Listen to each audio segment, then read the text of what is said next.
And then we ended up with these stereotypes and these tropes about drunken Indians or lazy Indians. Well, you know what? You took away everything that they did.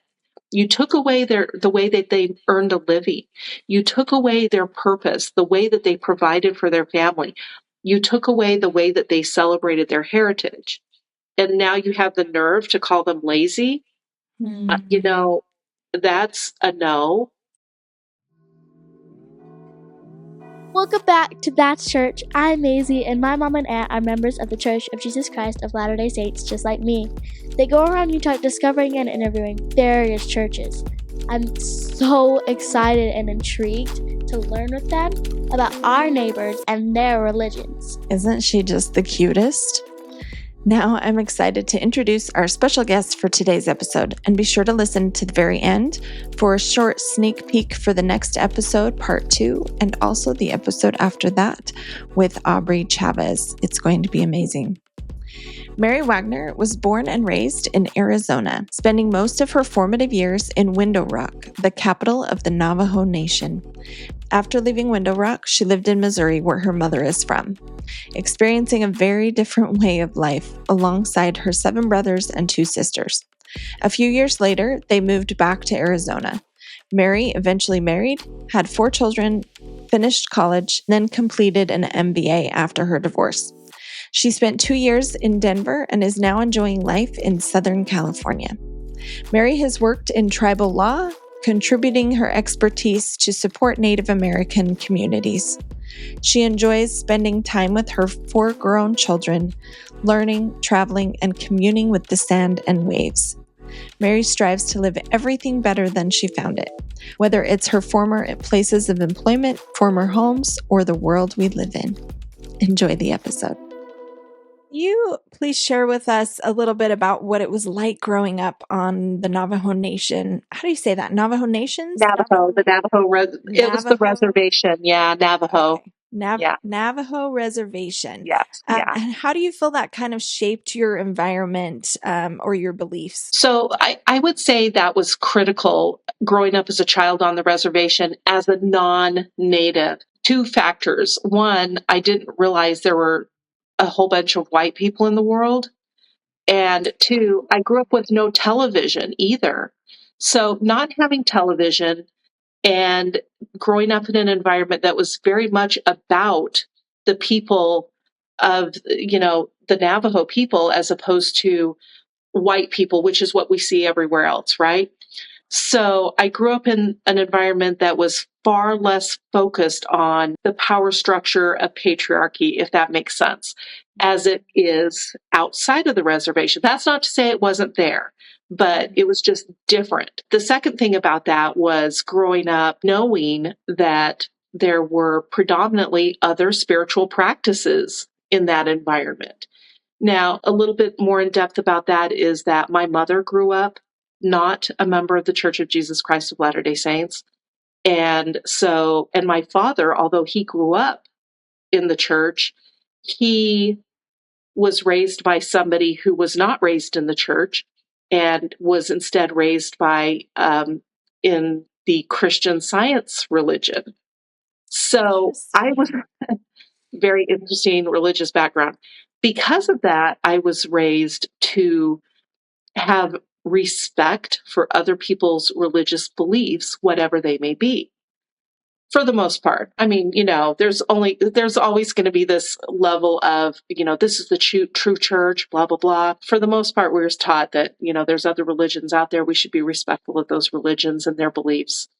So because of that, growing up on the reservation with a predominantly a spiritual belief that really existed outside of Christianity in an environment that really existed outside of whiteness, it was a hugely different experience for me than when I left the reservation and all of a sudden was entrenched in this white patriarchal Christianity, etc. So I realized later on that what was really critical about that, in addition to being exposed to a more diverse cultural experience than I ever would have again, well, until maybe now, in addition to that, and in addition learning the things, those things didn't really mean to me then what they mean now. For example, we grew up singing. We would go to school and sing, go to music class, which, I don't think they really do music classes anymore, but we were taught to sing songs in Navajo. And we were taught to sing these songs. And, the only one I can really remember now was about the sun, the spring, and bringing rain down on the flowers to give them life.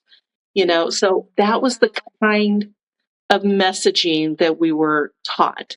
It was more of a shift away from structure and more into mother, father, son, and that kind of a dynamic. So I was too young to have walked away from that with a fully fledged understanding of that ideology. Also old enough to have had that ingrained in me so that when we left that environment, it was really sort of shell shock as far as, it affected me. So my younger siblings didn't really have that same thing. They didn't really have that same dynamic. But the siblings who are closest to me in age, there's 10 kids in my family. So, it's just all over. That's a big one. I'll tell you the scary part is my mom was 33 years old when she had her 10th child. Oh, wow. Yeah, that's a big pause. That's a big no for me, but more power to her. How old did started she young start? then? Yeah. Well, they got married. Let's see. Oh gosh. This is one of those stories that when people talk about like church history and people with plural marriages and age differences, this is one of those things where it makes me cringe a little bit to tell this, but my mom turned 16 in October and they got married in November. And my dad he was a returned missionary. So he was 21. So she Not was just barely not 15. she Wow. she had one kid before she graduated from high school, and her second she had after she'd been out of high school for about a month. She graduated in May, he was born in June. So yeah, that was very much And did they live on the reservation at that age? no, when I was about 2, we moved to the reservation. So at that time they weren't, but it wasn't too much longer that they did. Wow. And at least it's not a 45-year-old with a 15-year-old. Oh, I know. It could be yeah, worse. yeah. It could definitely be Because worse. that age difference doesn't Yeah. matter later on, but when Yeah, they are that young, it's a little. for sure. It's one of those things where it's like, was she old enough to really understand what she was getting into? Absolutely not. But then again, do any of us when we're even in our early 20s getting married? No, we don't. That's, one of those things where I'm like, we should all be maybe a little older before we get married and have kids. Have some time to process that. But that's a whole different story. Yeah. Anyway, so what I would say overall about the reservation is that it really gave me a great foundation for understanding and appreciating different people in different cultures with different religious and spiritual beliefs, and an acknowledgement that there are other spiritual beliefs out there that maybe you don't partake in, but that are healthy and good, if that makes sense. Oh, So, yeah. amen. That was beautiful. Yes, amen. Everything about that, we totally 100% agree. And so cool that you were able to grow up with that, because here, I think in the Utah culture, it's very different. We were definitely raised, and I'm sure that was a big culture shock, because it's totally opposite. I think the way that we were raised, and we kind of had to get older to realize, like, oh, wait, this is actually, and our grandparents were a mixed faith marriage. We're in a mixed faith marriage, but still, and so we had, we had like dabbles of that, but it still was kind of ingrained with us that it was scary to really delve into other churches or research or let them in, and so I love that you were raised that way. I just wanted to clarify one point, which is that my parents were really like, be open and understanding, but that did not mean that they would have been okay with us if we'd like decided, I'm just not going to go to the Mormon church anymore. That was a big no. We were still very, very entrenched in Mormonism, and very much that was what you did.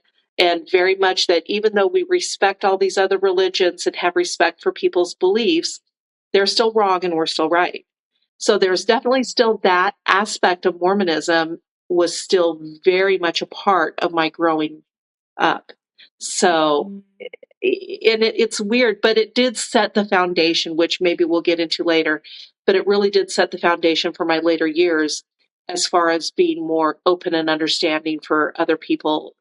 Again, diversity, religious beliefs, etc. Mm-hmm. That's awesome. Can I ask what made them want to move to the reservation? This is actually a very non-exciting part of the story.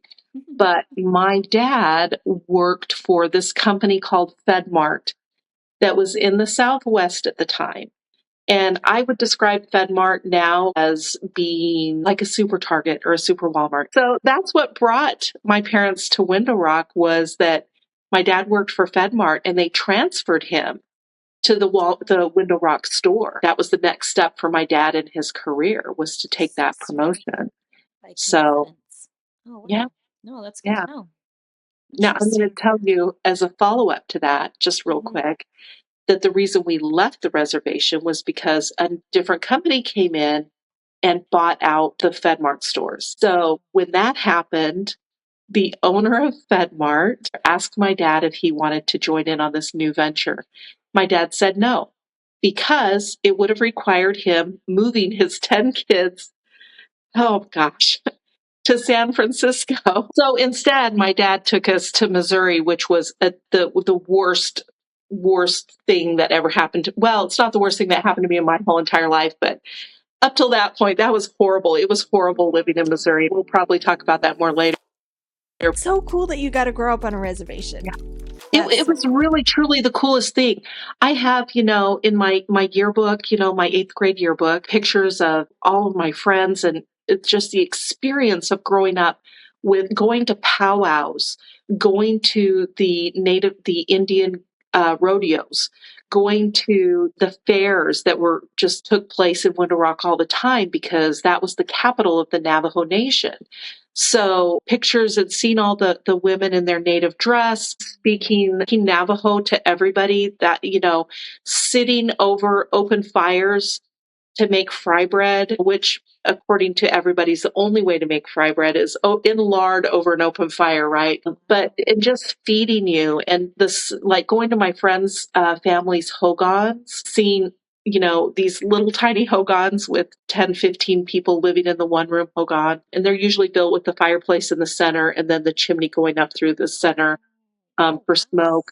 But going and playing just out on the reservation, out on the land all day. I obviously grew up in the 70s and 80s, and that's what you did. You just went outside and did what you needed to do.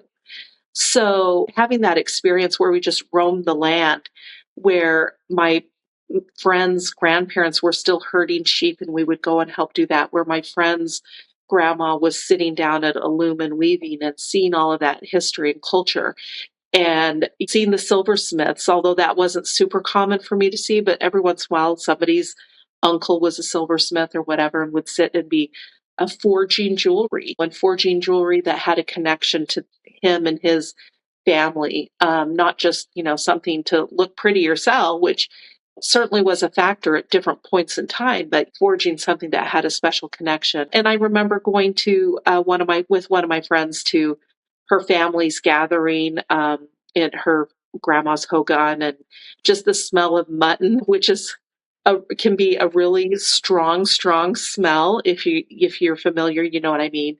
And just so I will always associate, like when I would drive from Mesa up to Utah for any reason and drive through the reservation, it's just, that's my home.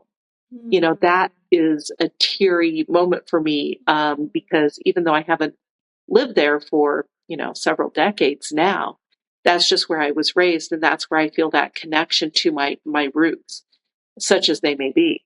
Because living in Missouri, everywhere I've lived since has been really a disconnect for me compared to how I grew up on the reservation. So it was just really, truly a remarkable way to grow up, to be able to grow up and see, again, just everyone's grandma, everyone's aunties. It's a very, very much a matriarchal society. So just seeing the woman connect, it was very much a community. It wasn't like, oh, here's so-and-so's kid they're waiting for a ride home from school. Oh, well, guess they have. No, it's like, oh, so-and-so's kid, come on with us. We'll just drive you down the road, and it was very much an all in for everybody sort of deal, as opposed to when I left the reservation and you go and live somewhere else and it's very disjointed, like here's this neighborhood, here's that neighborhood. It was very different. So again, looking back through the high school year, my eighth grade yearbook and seeing the pictures of being at the fair and the being at the powwows and just seeing everyone in their dress. And it's really just, I don't know how to put that in words, but it's just something that's really meaningful to me because that's my childhood. That meant something to me. And I always thought it was cool, just so beautiful, the dresses, the velvet, skirts and the squash blossom necklaces and things like that. Just so beautiful and so awesome. And I loved it. I loved every minute of it. You asked an embarrassing story. My one embarrassing story that I can think of has to do with the reservation. And I'll just tell you that now. But if you need to circle around later, you can. But when I was on the reservation, we just ran off and did whatever we were going to do all day long, right? So I'll tell you two stories, actually. We lived behind the church. We would go into the church. It was unlocked all the time. And we would do all sorts of stuff inside the church, like baptize each other in the font, Oh, pass the sacrament to each other. Oh, We just did all the stuff. that is amazing. We would bless the sacrament. We did all of that. It's good practice. It was definitely good practice. And definitely for those of us who were girls who were like, it didn't even occur to us that maybe we couldn't or shouldn't. We just did. We're like, oh, hey, let's play baptism. Okay, you baptize me and then I'll baptize you. Yeah. That's what we did. So that's one little story from the reservation. Another one not quite so cute. So my brother, who's closest in age, and we were super close when we were growing up, and we're still really close.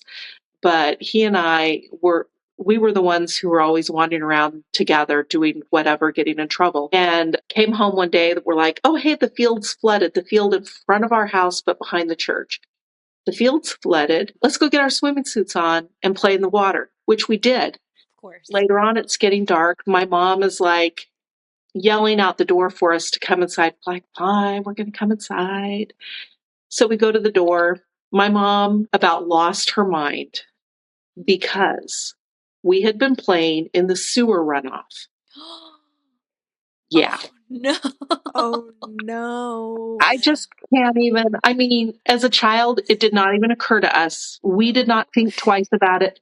There was nothing about that even slightly seemed problematic to us. We were just playing in the water. Just having That's too it. much fun. Yeah. Yeah. What's Yeah. wrong, we were Mom? just having What's too wrong? much fun. Yeah.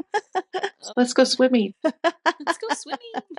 We were very young. We'll just say, That's so funny. I can just picture your mom's face, like. Oh, Yeah. she was not happy. Yeah. So I think she hosed us down outside on the porch, and we had to, get all cleaned off first, and then go straight to the bathtub and take a shower. You said that it's kind of more matriarchal. So like when I yeah. picture a reservation, and forgive me if this is inappropriate. I don't know what it's like nowadays, but was there like a chief or like a leader of sorts over the people, or how did that work? Well, so they definitely, by that time, of course, there definitely had been more of a movement towards a more Western style of governance. So there was a chairman. So, and, there were a couple of chairmen but the Navajo Nation is huge. It's the largest reservation in the United States, population wise and land wise. If you look it up on the map, you'll see.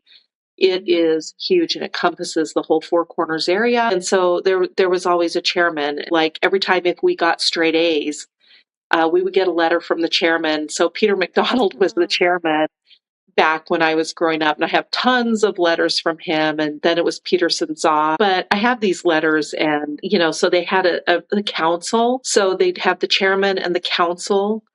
And that was over the whole community, but this massive, like, it's like saying there's a governor of the state. It wasn't very local like.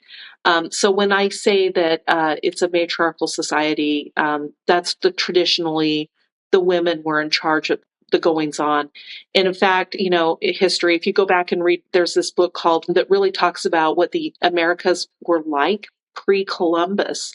And that's one of the things that it talked about was how part of the problem when we had white explorers coming over or European explorers coming over and seeing women in charge, that was really problematic for many of these explorers, and for different reasons.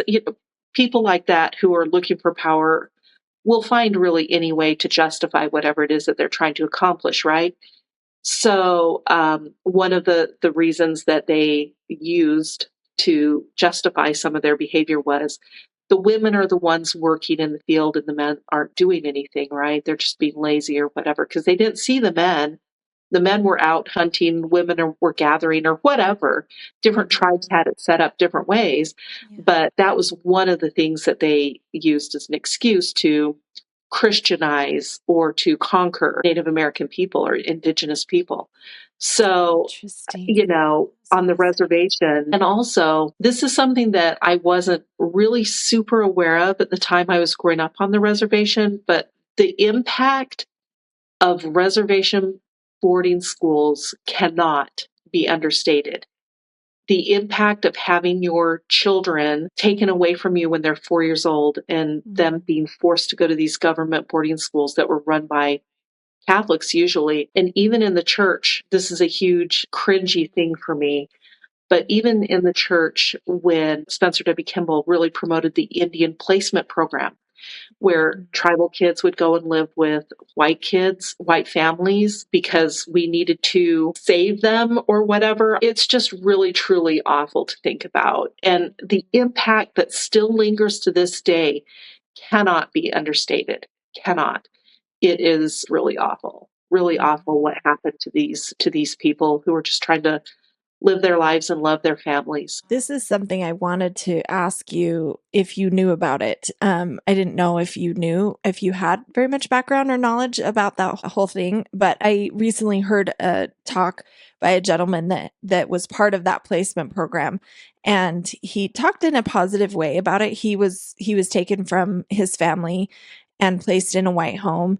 And I just thought, oh my gosh, how traumatizing would that be to be taken from your family? Like, we think we're so much better. How can we think we are so much better than them to think that they would be better off if they're introduced to our ways? And this is so much later in time. This isn't like, 1400s or whatever. Yeah. This is during, 70s. like I can't even wrap my mind around that. And actually my grandparents adopted they call the way they frame it, I really hate it.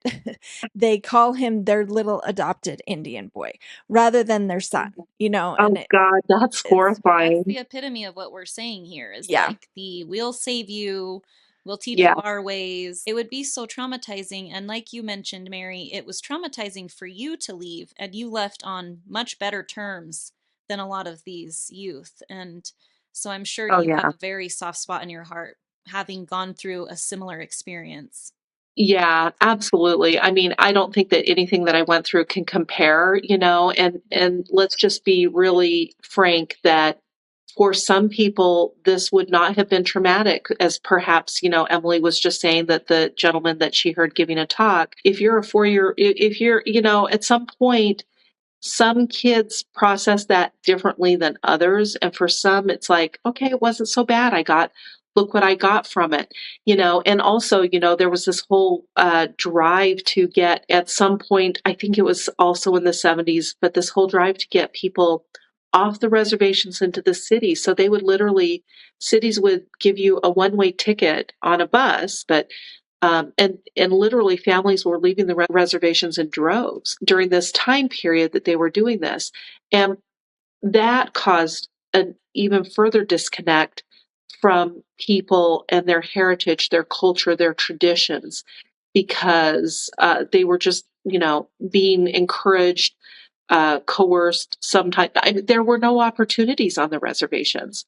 There were no opportunities, so they almost had to. It wasn't until, well, I don't want to sit and speculate about when, because again, this is not something I'm super well versed about.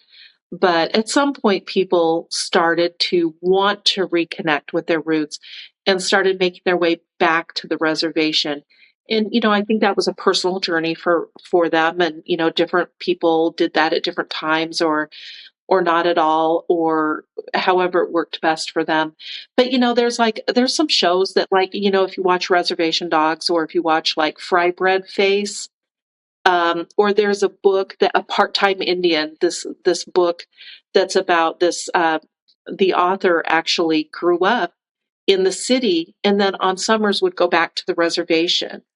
So, and he talks in this book about his experiences as the way he calls it, a part-time Indian, because half the family and during the summer he's living with his grandma on the reservation, and the difference and the dichotomy between those two experiences. So Interesting. that's, if I'd love anyone's to read that. interested in looking into further resources, that's what I would recommend, is that they read that book, that they Fry Bread Face. I think it's on Netflix. I have to double check, but those experiences really, affected the way that tribes kind of learned to work today. So today, tribes are very, okay, the whole casinos.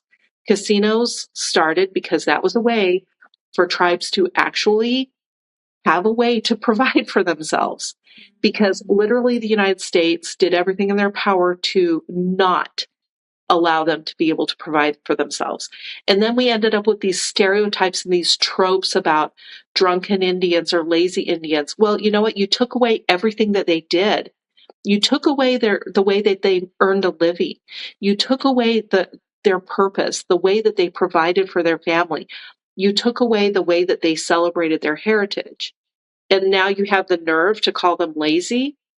That's a no. Absolutely a no.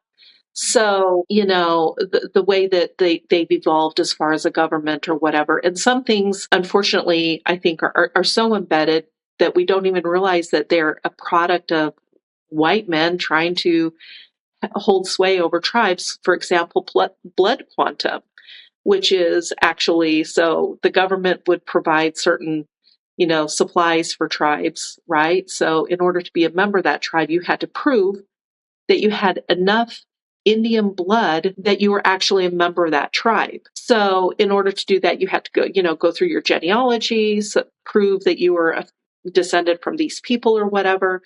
The problem with that is, then again, back in the 70s, they're encouraging everyone to leave the reservation. So then you have this whole generation of people who they were not marrying other tribal members. The blood quantum's diluted, and then they're no longer a member of the tribe, according to the standards of the government, which was not originally set forth by tribal governments, but rather was set forth by United States.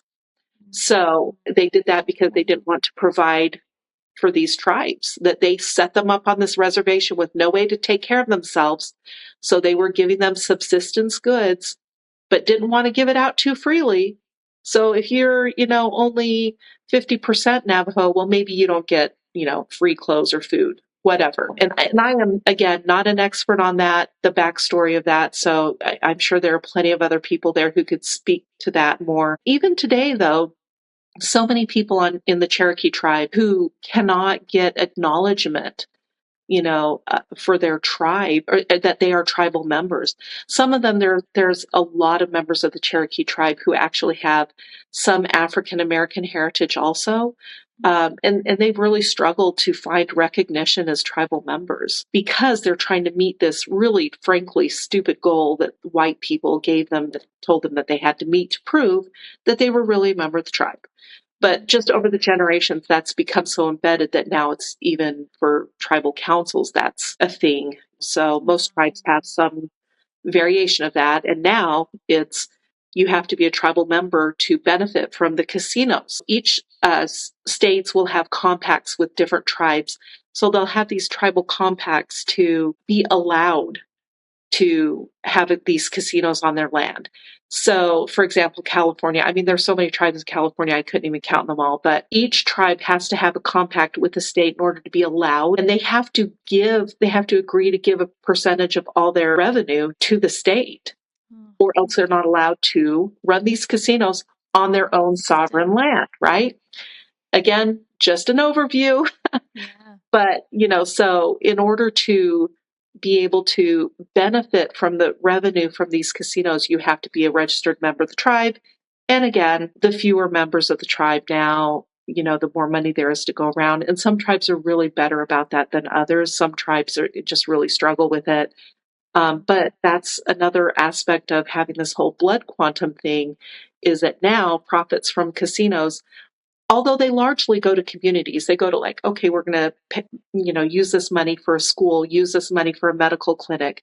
So I don't want it to sound like individual members of tribes are really raking in money from casinos, but it does have an effect in the revenue sharing, because they have to agree with these states to give them a pretty sizable amount of their revenues in order to be allowed to run their casinos on their own land. I'm just writing down questions I have as you're talking, and this is kind of backwards, but I'm just curious. It sounds like you felt fully accepted on the reservation, but as a white person, did you, and were both your parents white? Oh, yeah. Yeah. Okay. So did you feel fully accepted, or did you feel a little bit like, did you feel the sting of minority, or how does No, that? I never did. I think as a white person, you'd be hard pressed to really feel the sting of minority, just by nature of the fact that everybody else knows you're white. Everybody else knows there's something different about being white. The adults in the room know that you're the white kid, you're the daughter of the white guy, so there's never going to be an equal playing field. So I never, ever felt anything other than, hey, I had a bunch of friends, we ran around and had fun together. Never, ever did it ever really factor to me in that way, that, oh, I'm white, oh my gosh, I don't belong. Never. But I don't think it's a fair analogy to say that, if I'd been a Native American child in a room full of white people, that probably would not have been the same.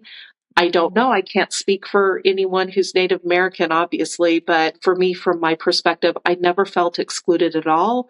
But I also don't think that there was any way that I could have felt like I didn't belong. The only time, and this is the dumbest thing ever, the only time I ever felt like left out, this is really so stupid. But every year, kids who are tribal members would get some clothing, like a jacket or some. And I don't know anything about it other than it was part of the distribution of, to tribal members, to kids who needed, clothing. And I was jealous. I was like, why are they getting clothes? And I had no idea. I just didn't know that was because when people are in poverty, they might need help with some clothes. And you're not in poverty, Mary, because your dad, manages this department store full of clothes. So it was completely different. But that's really sweet. That's a very sweet and innocent story. My kids, we live in a low income area, and my kids go to a Title I school, and they'll often be given cereal and stuff. And my kids always come home with cereal, and I'm like, don't take it. It's for the other kids. But after a while, I stopped saying it, because I'm like, I'm sure they want to be like everyone else, and they're giving it to everyone, and they say like everyone should take it. And there's other options too. Like there's like a food pantry that comes sometimes. It's really awesome. We get free lunch. It's really great. And it doesn't matter what your income is. It's just if you live in the area, you get free lunch. And anyway, but that's a cool story, because I think I have seen that with my kids before, like that they've been like, why can't we take the cereal? Yeah, they're just like, oh, hey, they're giving out free cereal. I want free cereal. Yeah. That's so cute. Yeah, I love it. I thought of the word, it's arrogant. Such a simple, dumb word. But as soon as I can never think of that word. And as soon as I can't, then I can't think of any words that are related to it. Of course. But it really truly is a very arrogant thought process. And how, I mean, literally, when we talk about humility and how important it is to be humble yourself, lest, the Lord cause you to be humbled or whatever. And yet there was this whole swath of conquering Europeans who were like, oh, I'm doing the Lord's work by, and, I'm sorry, and all these people.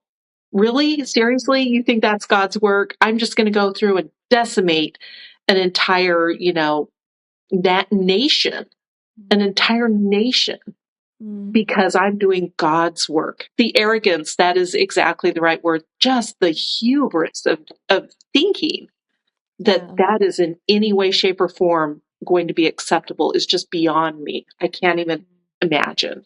Yeah. And I think sometimes when we look at something that's different, the natural man in us, it just wants to be like, to have fear over it. And so we assume like they're wrong.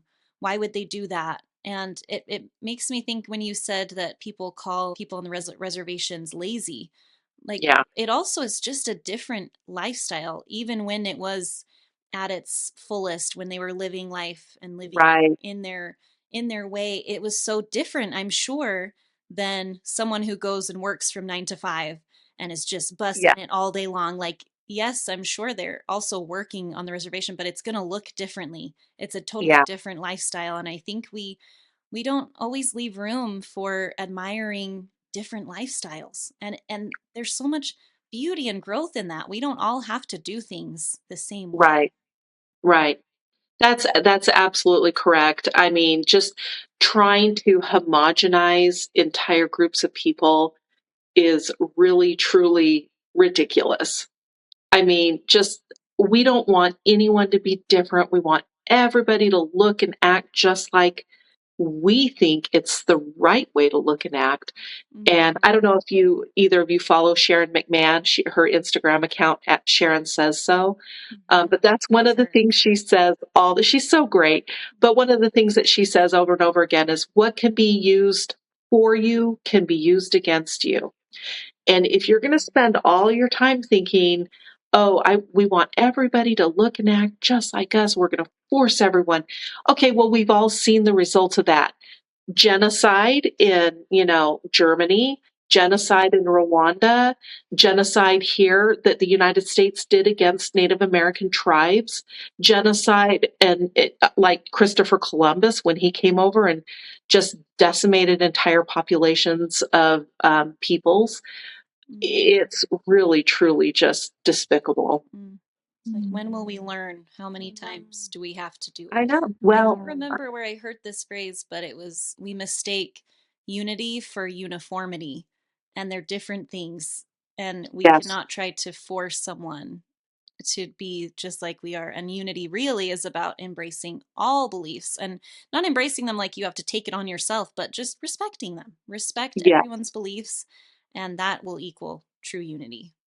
that's exactly right. And that is really, truly the bottom line is we're supposed to respect each other. And you know what? You cannot say that you think we are all sons and daughters of God and then also expect that they should not be allowed to live the way that they choose to live. You cannot say that you believe truly in free agency and then work to take everyone else's free agency away from them. You Ooh. cannot do that. Those Amen. two things do not work the same. They just don't. They're not meant to be together.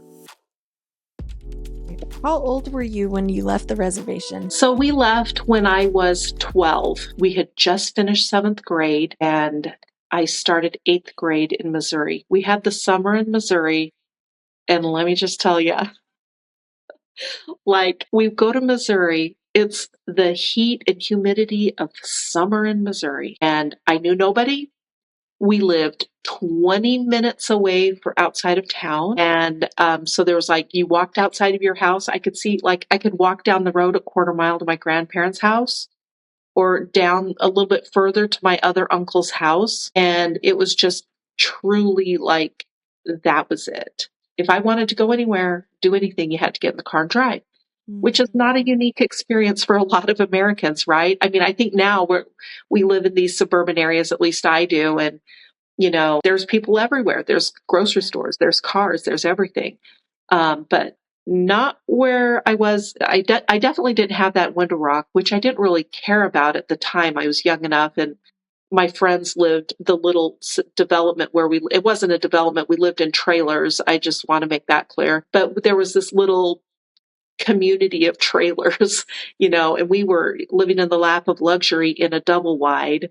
But my friend lived, a few coupled, like 2 trailers down. There were people all up and down that road, and then we go to Missouri and we were so far away from everybody. There was no way that I could have, met anybody I was going to go to school with or gotten to know anybody. So it was a very long, lonely summer. And yeah, and also it was gross because then that's when I learned about ticks. And there is never been a grosser thing than ticks and cockroaches. I had no idea what they were, had no idea they existed, and I spent all summer just staying inside, like huddling in a corner practically, like, oh my gosh, please don't let those things anywhere near me. So that first summer was really terrible, and it did not improve. So, at least for me, from my perspective, because I went to school and again, and just surrounded by white people, surrounded by whiteness, surrounded still in that day and age in the early 80s, still the idea that Black people should not be allowed to live in that town. And if they try to, we're going to take steps to prevent that. And also, side note, living near my mother's family, my mother did not want to move back to Missouri. I'm not going to get too much into that because that's her story, but she had a terrible childhood there. So she didn't want to go back. My dad really wanted us to go back to Missouri, partially so that she, in theory, could. I think I've done these air quotes like 500 times during these last 40 minutes, but so sorry. But sometimes they're appropriate. Anyway, so my dad wanted my mom to be able to spend time and be close to her parents while they were getting older. Fair, great. But he also wanted to bring her family into the church because that's what you do, right? So that, I think, was his goal. Noble or ignoble as it may have been, it did not go well. And I'm going to tell you that when I was young, we went to visit my Missouri relatives. And one of my uncles said to me and my brother, we were very young, but he said, "Oh, you're Mormon. You're going to grow up and have horns." Oh. And I was like, "No, we're not. My mommy and daddy don't have horns." He said, "That's because they grind them down." I was like, so I was like 7, maybe. I can't remember, but shocking to hear as a child, though. yeah, and this is what we moved into, a very, very entrenched Southern Baptist area. Lots of perfectly nice people. But my relatives, my uncles, were definitely not in any way, shape, or form. They looked at this as an opportunity to try to convince my mom that she made a mistake. She needed to leave the church and come back and join the fold of the Southern Baptist. So they're on this end and my dad's on this end and, just pushing and pulling at each other for 5 frickin' years is really what happened. And my dad, despite his best efforts, never was able to find really sustainable work there in Missouri. So in addition to the bugs and the religious drama, there was also just a complete inability to provide for 10 kids. Although my oldest brother left fairly soon because he turned 18 and went on a mission. So he was gone a couple years in. But after we'd been there for a few, like 2 or 3 years, and I'm just going to give credit to my parents. I mean, you know what? Honestly, they are human beings and they did some really dumb things and they made some mistakes, just like we all do, right? Yeah. And sometimes those things really affect you as your kids. I had a therapist once who said to me that everybody has to emancipate themselves from their parents. You have to do it from yours, and your kids are going to have to do it from you. And I have felt that so hard ever since he said that, because I really had to work to try to understand my parents and reconcile their actions with their love for us, or their purported love for us, because they didn't seem like they were the same thing, But we lived for 2 years with no running water, no electricity. I was in high school. My dad worked 2, 3 jobs sometimes, never ever could make it work while we were out there. And it was not fun at all. Not fun. Sounds like a culture shock in every sense. Super, super culture shock. I mean, truly a culture shock. And on top of that, like, when we were in Window Rock, we lived like behind the church for half the time, living in the trailer. We lived behind the church and we lived in that little neighborhood, but the church was always right there really close. We could get to it super easily, no problem. When we were in Missouri, when we first moved there, it was in town about 20 minutes away.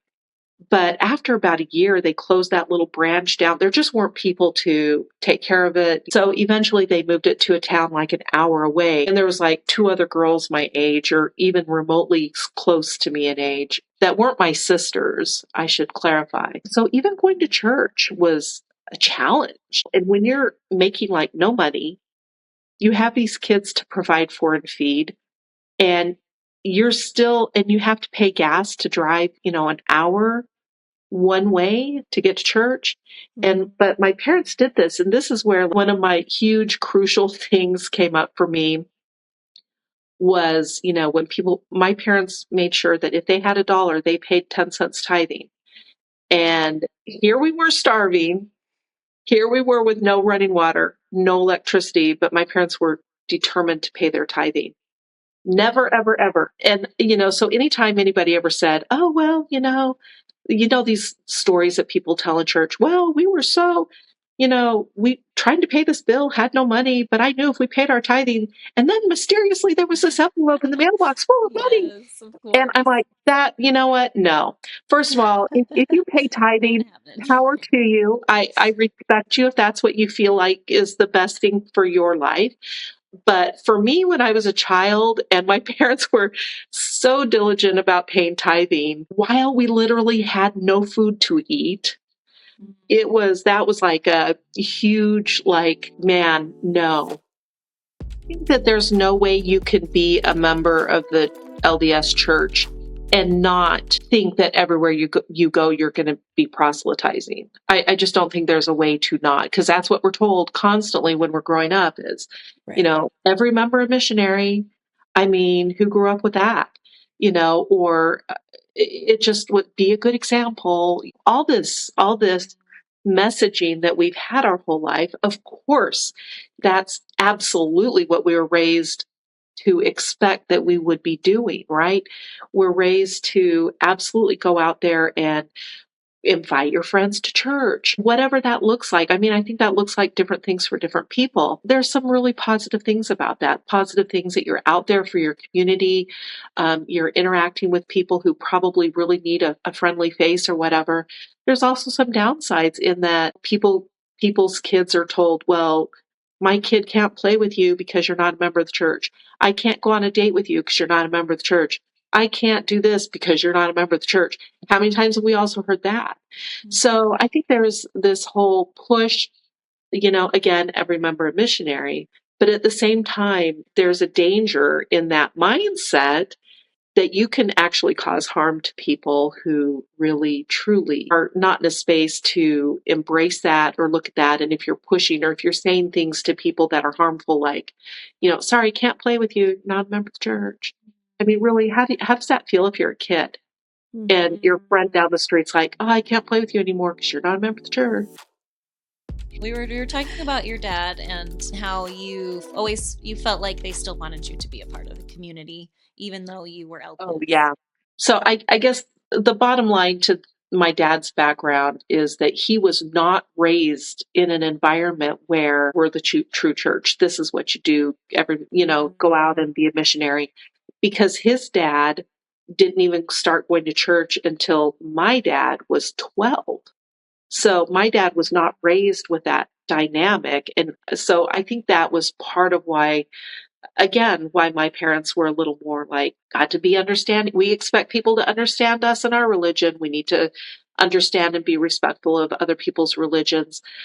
So my dad, on the flip side, though, was very patriarchal in that this is what you do. You follow the prophet. You're the man of the family. You're the priesthood holder. You lead the family.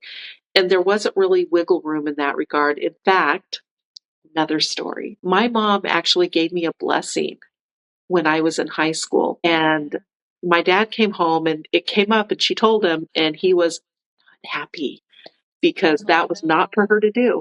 And she explained to him, she's like, well, I read blah, blah, blah. And they went behind closed doors at that point. So I don't know what the conversation was. She never did it again. But I remember that she did that, and she did it because she had been taught or read somewhere in history that was what women used to do. That it was okay for women to do that. And so my dad was like having none of that, basically. So even though there was this whole dynamic of understanding and, hey, let's be appreciative of other religions and let them, do their thing, there was still this whole like, this is the way we do things, if that makes sense. Still some expectations on Yeah. Yeah, absolutely.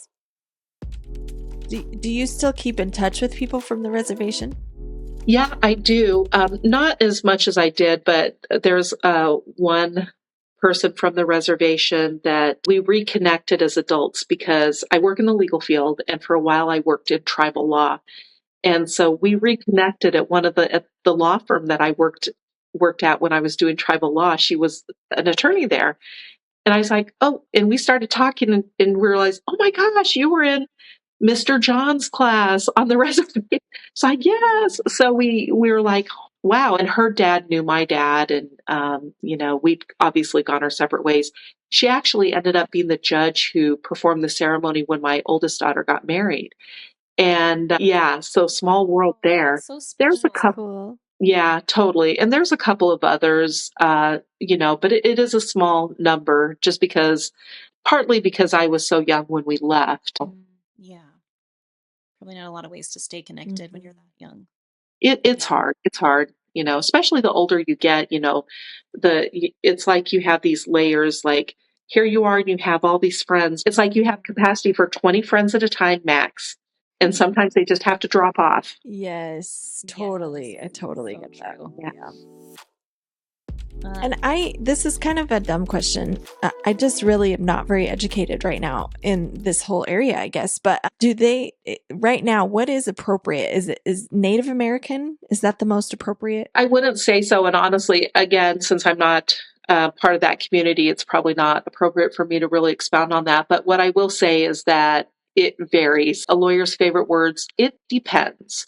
So some really are okay with Indian. And so we were for a long time saying tribal law, and then it kind of morphed into Indian law. And I think that's kind of in the legal field a little more standard. I think that some people are more careful to say Native American, but honestly, I think that they're not like Navajo. I'm going to totally say it wrong, but it's not. They don't call themselves Navajo. They're Dene, or however you say it. Like I said, I'm going to butcher it because it's been so long since I've had to say it. But if they're Dene and we're Belagana, white people, they're not saying they're Navajo. They're not Navajo. That's our word for them. So even in that context, they're the ones who tell you what they want to be referred to as. But I think there was a push for a while to not say Indian because really they're not from India either. We just have all these made up words for tribes because we, again, trying to get them to conform to whatever our little picture or expectations were of them. But they have their own names for themselves, That's cool. So, but I think generally speaking, saying Indian is okay for most tribes, most tribal members. But if you're close to somebody, just ask them, Yeah. Love it. Yeah, thanks for sharing that. Yeah. Good information to have. Thank you for tuning in to That's Church. Be sure to follow us on Instagram at That's Church Podcast. We appreciate your support more than you know. Seriously, thank you so much. You can now unlock our locked episodes for just $2.99 a month by clicking on the lock and following the prompts. That is right on Apple Podcast or on Spotify. Every penny goes toward the production of our podcast. Next Wednesday, July 31st, we'll release part 2 of Mary's interview.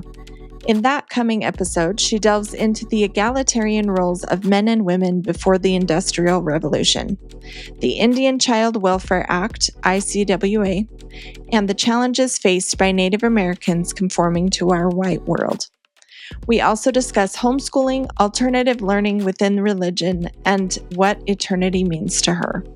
Plus, Mary shares her experiences fostering dogs, balancing personal needs with helping others, and taking care of the environment. We each share our thoughts and experiences with the LGBT community as well. Following that, we have an interview the next week with Aubrey Chavez, where we discuss her faith journey and her deconstruction and reconstruction process, her role and how it all started as a host for Faith Matters alongside her husband Tim, and the importance of learning about other religions, of course. We also talk about the upcoming Restore Conference and what to expect. It is going to be incredible, like truly. Keep listening to each other and keep loving. Thanks again for your support, and see you next time.